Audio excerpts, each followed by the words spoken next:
Hannibal Lecter. Hannibal Lecter is a forensic psychiatrist, gourmet chef, and cannibalistic serial killer from the Silence of the Lambs. You know what's truly terrifying? Intelligence without empathy. A man who can quote Marcus Aurelius while slicing your spleen into julienne strips. Hannibal doesn't just kill you, he eats you with etiquette. He's not some drooling maniac chasing you through the woods with a machete. No, he's inviting you to dinner, and you're the main course. Lecter isn't smart because he solves puzzles. He is the puzzle. He understands people the way predators understand migration patterns, instinctively, patiently, fatally. The man weaponizes civility. He'll psychoanalyze your trauma while helping you pronounce Chianti. He uses a prison cell like a throne room. He manipulates the FBI while wearing a straitjacket and still ends up walking free. The man read a therapist's notes once and destroyed someone's psyche, like he was rearranging furniture. His IQ isn't on a chart, it's a guillotine in a tuxedo. The scariest part? You like him. You laugh at his jokes. You almost root for him. That's not charm. That's cognitive conquest. He's a gourmet mind flayer with cheekbones. The second you feel clever in his presence, you're already marinating. Light Yagami. Light Yagami is a high school honor student who becomes a mass murderer by writing names in a supernatural notebook in Death Note. Let's just admit it, Light isn't a genius. He's a god complex wrapped in hair gel and teenage hormones. This boy started with algebra homework and ended with a global body count. You hand most 17-year-olds a Death Note, and they'd use it to flunk out gym class. Light decides to cleanse the world like he's a divine Swiffer. And here's the horror. He actually pulls it off for a while. This is a kid who plays four-dimensional chess using human souls as pawns. He orchestrates fake deaths, memory wipes, media manipulation, and FBI infiltration, all while maintaining perfect grades and a flawless smile. He dated a pop idol just to kill her more effectively. That's not sociopathy, that's Shakespearean villainy rebranded as teen drama. And let's not forget the psychological Olympics with Aldo. These two maniacs stare at each other over cakes and coffee like it is a hostage negotiation held in an AP classroom. Light didn't just evade suspicion, he made people trust him more the guiltier he became. He used justice as a disguise. He wore morality like a mask stitched from the faces of his victims. But his downfall? He believed himself untouchable. He thought he could rewrite death itself.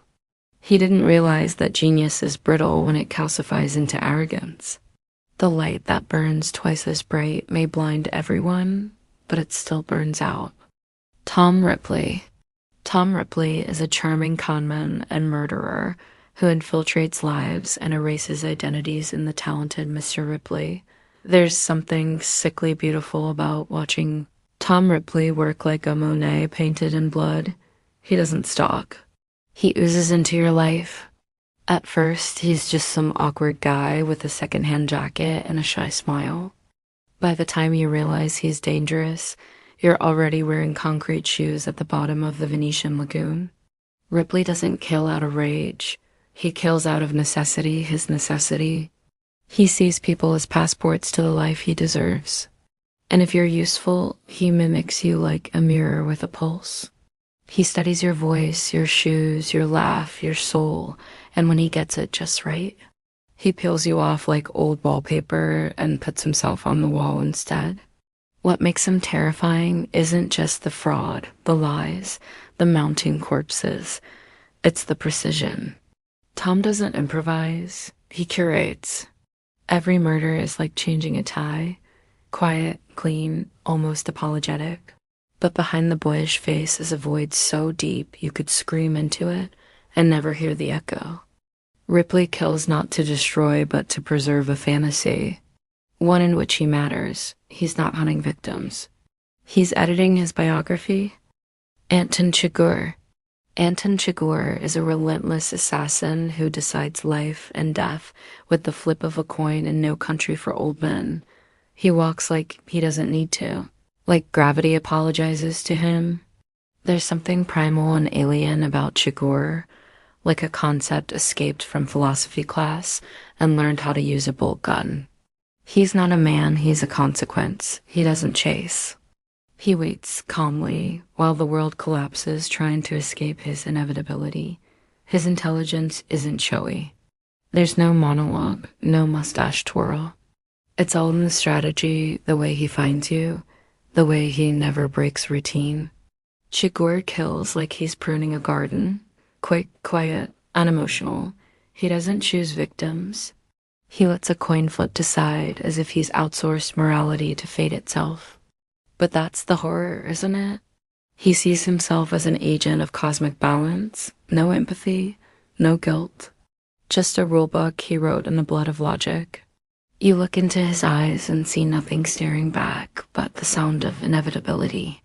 The man could talk philosophy with Nietzsche and then murder him for being indecisive. He's not chasing justice. He's correcting reality. Joe Goldberg. Joe Goldberg is a bookstore clerk turned obsessive serial killer who narrates his murders like he is writing a love letter in you. Joe. Sweet, deluded, literary Joe. He thinks he's Romeo with a body count, a modern-day Darcy with a basement cage. He thinks he's the hero. That's the kicker. That's the greasy cherry on this psycho Sunday. Joe doesn't kill because he's evil. He kills because he's convinced he's the protagonist and his victims, minor characters. Obstacles, footnotes. He reads Baldwin, quotes Kafka, drinks ethically sourced espresso, and strangles people who text too much. He's got a vocabulary that would make MFA students weep and the moral compass of a drowned rat. And he rationalizes every kill. Oh, she cheated. Dead. He threatened her emotional growth. Dead. Her barista didn't spell her name right. Honestly, borderline. Joe isn't just a killer, he's a curator of delusion. He constructs entire relationships in his head, edits people into ideal lovers, and when reality doesn't match his fantasy, he hits backspace on their pulse. His intelligence is sharp, yes, but twisted around narcissism like barbed wire on a Valentine. And the scariest part? You start off kind of liking him, the soft voiceovers, the romantic gestures, until you realize he's not courting anyone, he's hunting approval, and he'll bury a dozen corpses just to feel seen. He doesn't fall in love. He hijacks it. John Kramer. John Kramer, also known as Jigsaw, is a dying civil engineer who tortures people into moral awakenings in the Saw franchise. Let's talk about the ethics professor from hell. John Kramer isn't your average slasher villain. He's not lurking in the dark with a knife. He's in a warehouse, building a reverse bear trap and writing salabi and razor blades. And he'll look you in the eye and call it rehabilitation. He doesn't kill people, technically. Oh no. He just straps you into an industrial death carousel and whispers, "You have a choice." That's not murder. That's PowerPoint-level manipulation, delivered by a cancer patient with a God complex and an Etsy account for murder machines. Kramer sees himself as a teacher, an architect of moral rebirth. You cheated on your taxes? Guess what you re-now in a room where the only way out is to amputate your tibia with a soup spoon. Learn something. And that's the genius, the arrogance. He's not just punishing people. He's designing existential midterms with your spleen as the grading rubric. He plans years in advance, recruits disciples like a death cult LinkedIn, and leaves behind tapes like TED Talks with teeth. His mind is a haunted IKEA manual, complicated, confusing, and ultimately fatal if assembled wrong. You don't escape a jigsaw trap because you're strong. You escape because he lets you learn, or because you passed his little test, or because you're already dead and just haven't bled out yet. Amy Dunne. Amy Dunne is a brilliant, manipulative wife who fakes her own murder to punish her cheating husband in Gone Girl. You want to talk about smart? Amy doesn't just think 10 steps ahead. She builds the damn staircase, paints it red, and dares you to climb it blindfolded. This woman faked a murder so well, The audience wasn't sure what was real anymore. She made her own blood into art. She turned gaslighting into a performance piece. She is what happens when rage graduates magna cum laude. Amy doesn't kill with knives or bombs. She kills with narrative. She understands how people consume stories, how they crave villains, victims, and perfect wives turn martyrs. She weaponizes public opinion like it's napalm. And she doesn't just want to win. She wants the entire world to applaud while she destroys you. Let's break this down. She orchestrates a multi-month disappearance, plants evidence, fakes her own death, makes herself look abused, robbed, terrified. Then when things go sideways, she straight up murders a man on live security footage and walks home like it's Tuesday. With evidence on her, blood still drying in her hair, she controls the narrative like a puppet master wearing pearls. And the most terrifying part, she's not a psychopath. She's just done playing fair. Amy isn't a killer because she lost her mind. She's a killer because the world made her script her own revenge fantasy and then believed it. She's not crazy. She's efficient. Johan Liebert. Johan is a near supernatural manipulator who drives others to murder and madness and monster. No. We are not built to understand Johan Liebert. This isn't about evil. Evil is too basic for him. Johan is something deeper, something colder. Something that looks like a boy, speaks like a saint, and leaves behind towns soaked in suicides. He doesn't kill because he wants to. He kills because he can without lifting a single finger. He is pure psychological gravity. Walk near him and your moral compass cracks. He doesn't threaten. He suggests. He doesn't command. He implies. And you follow, smiling right off the cliff. Johan doesn't want power. He wants void, a world emptied of meaning, a mirror with no reflection.